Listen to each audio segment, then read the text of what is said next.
வல்லக்கோட்டையில் முருகரை தரிசனம் பண்ணிட்டு அங்கிருந்து ஸ்ரீபெரும்புத்தூர் பக்கம் தானே, ஸோ ஆதிகேசவ பெருமாளை தரிசனம் பண்ணலான்னு போயிருந்தோம். ஒரு மினி ஸ்ரீரங்கம் அப்படின்னு சொல்லலாம். அந்த அளவுக்கு அழகா இருந்தது கோபுரமும். கோயிலுமே வந்து பார்த்தீங்கன்னா 1000 வருஷம் பழமை வாய்ந்த கோயில். உள்ள மூலவர் வந்து ஆதிகேசவ பெருமாள், அவர் கூடவே வந்து லக்ஷ்மி தாயாரும் இருக்காங்க. கோயிலுக்குள்ள யானையும் இருந்தது, ரொம்ப அழகா கியூட்டா இருந்தது.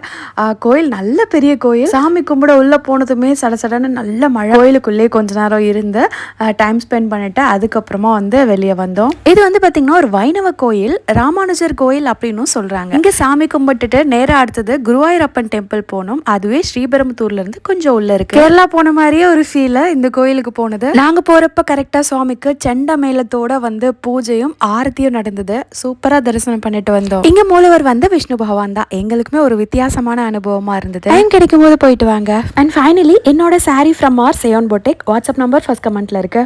பாய்.